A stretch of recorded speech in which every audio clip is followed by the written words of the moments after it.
Thus the heavens and the earth were completed in all their vast array. By the seventh day, God had finished the work he had been doing, so on the seventh day, he rested from all his work. Then God blessed the seventh day and made it holy, because on it he rested from all the work of creating that he had done.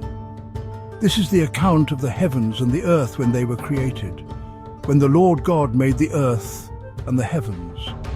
Now no shrub had yet appeared on the earth, and no plant had yet sprung up, for the Lord God had not sent rain on the earth, and there was no one to work the ground. But streams came up from the earth and watered the whole surface of the ground. Then the Lord God formed a man from the dust of the ground and breathed into his nostrils the breath of life, and the man became a living being. Now the Lord God had planted a garden in the east, in Eden, and there he put the man he had formed. The Lord God made all kinds of trees grow out of the ground, trees that were pleasing to the eye and good for food.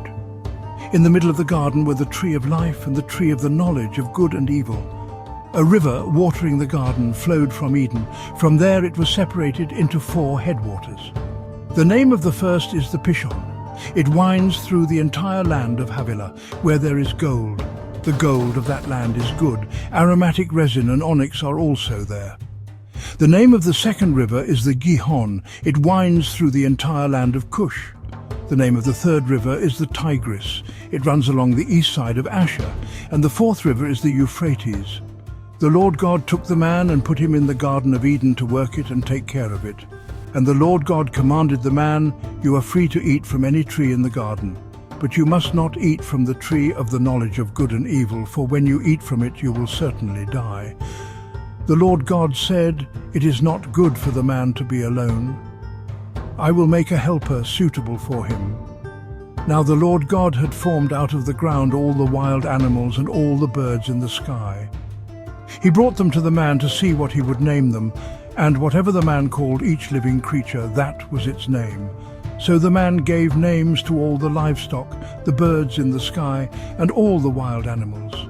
But for Adam no suitable helper was found. So the Lord God caused the man to fall into a deep sleep. And while he was sleeping, he took one of the man's ribs and then closed up the place with flesh. Then the Lord God made a woman from the rib he had taken out of the man, and he brought her to the man. The man said, "This is now bone of my bones and flesh of my flesh. She shall be called woman, for she was taken out of man." That is why a man leaves his father and mother and is united to his wife, and they become one flesh. Adam and his wife were both naked, and they felt no shame.